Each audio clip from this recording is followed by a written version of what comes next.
Our Senate President, Senator Akpabio, we are giving him ultimatum of 2 days, that is 48 hours, to reverse the suspension of Senator Natasha and stop the harassment from northern senators. Or else, we'll occupy the streets. It's our duty. The last protest, you will see what we did. It's in our vein for us to occupy the street. We'll occupy the whole street of northern Nigeria. We'll also occupy the National Assembly. We'll occupy the Senate. And demand for the resignation of Senator Akpabio. Furthermore, we will block Lokoja Lagos roads in a way that there will be no supply of food from the north to the south, and there will be no supply of other goods from south to the north. Please, our great president, President Bola Ahmed Tinubu, we are calling his attention for him to interfere and for him to stop people like Akpabio from all this busybody by spoiling his administration, and said enough is enough.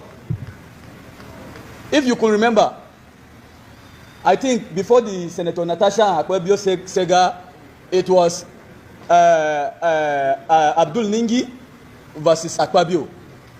Then later on, Senator Ali Ndumi versus Akpabio. Now it is Senator Natasha versus Akpabio. The question I want to ask here, why is it that it's always a northern senators? People who has voted in that position. Then in addition to what my friend said here, that why is it that we, the northern youth, said Akpabio is anti-north? My friend, please, you should make your research and give us a single development from the northern Nigerian ever since Akpabio resumed as Senate President. The northern Nigerian has not single support from Akpabio. And we are calling for Mr. President, His Excellency President Bola Ahmed Tinubu, as a father from the north, because he's our father from the north. We, the northern Nigerian, voted him. And we support him, and we will keep on supporting him as our president. It's our constitutional right to defend our president. So we are calling the attention of Mr. President for him to please call the attention of Senator Akpabio, the Senate President. Let me tell you what you don't know.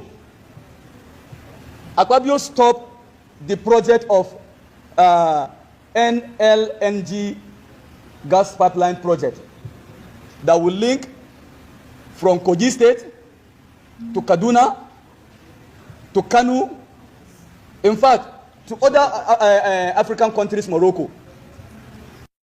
That ordinarily she needs to be informed if a seat is changed, not at the floor where she's making her positions. It is from that incident that led to the case of suspension today. But before then, this honorable senator has said, distinguished colleagues, she has a petition. If there was a case of suspension that has to do with misconduct, that ordinarily should have to be treated before even submitting a petition. She submitted a petition, and there was a case of she cannot sign her petition. It is in the case of this front and back that a staggering kind of suspension came. And we are all aware in this country that this is not the first case of sexual harassment made by the Senate President. The Senate President ordinarily should not be in the seat of Senate President. Why? We are all aware that this Senate President has questionable character before even the AFCC. We are all surprised to see him as Senate President. And this is not the first time we are having a case of sexual harassment. So if we are peddling the case of sexual harassment with gross misconduct of Senator Natasha, I think we also need to understand that something led to something before the case of suspension.